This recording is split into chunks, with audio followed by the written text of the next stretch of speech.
చాలా businesses liability పాలవుతూ ఉంటాయి. దానికి రెండు కారణాలు ఉంటాయి. ఒకటి వచ్చేసి మనం సెలెక్ట్ చేసుకునే పీపుల్ పార్ట్నర్ కానీ మన బిజినెస్ని నిలబెడతాం, మేము ఎక్కడికో తీసుకొని వెళ్తాం, మాకు అన్నీ తెలుసు అని జాబ్లో లేదా పార్ట్నర్షిప్లో జాయిన్ అవి మనకి జీరో చూపిస్తారు. లాస్ట్కి నేను అన్నీ చేశాను, ఏం చేయాలి సార్ అంటారు. ఉన్నప్పుడు వాళ్ళు మనని నమ్మించి అది చేయలేకపోవడం వల్ల, అంటే మనం రాంగ్ పీపుల్ని సెలెక్ట్ చేసుకోవడం వల్ల మనం లయబిలిటీస్లోకి వెళ్తూ ఉంటాం. చాలా బిజినెస్లో ఇదే జరుగుతూ ఉంటుంది.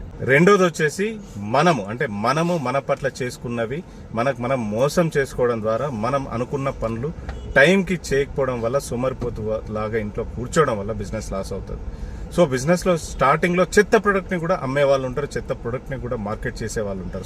నేనైతే చెత్త ప్రొడక్ట్ అమ్మమని కాదు, మంచి సర్వీస్ మంచి ప్రొడక్ట్ అమ్మితే ఇలాంటి పీపుల్ ఉన్నప్పుడు మన బిజినెస్ ఇంకా స్పీడ్గా పెరుగుతుంది. సో మనం సెలెక్ట్ చేసుకున్న పీపుల్ మనము బిజినెస్ పట్ల కమిట్మెంట్ ఉండి వాళ్ళు ఏదైతే మనకు చెప్తారో అది 100% డెలివరీ చేసినప్పుడు మాత్రం బిజినెస్ ఖచ్చితంగా లయబిలిటీస్ లేకోకుండా, లోన్స్ పాలవ్వకోకుండా, లాసెస్ అవ్వకుండా సక్సెస్ఫుల్గా రన్ అవుతుంది. ఈ బిజినెస్ జ్ఞానం కోసం కేపీ బిజినెస్ గురిని ఫాలో అవ్వండి. Thank you so much. Bye.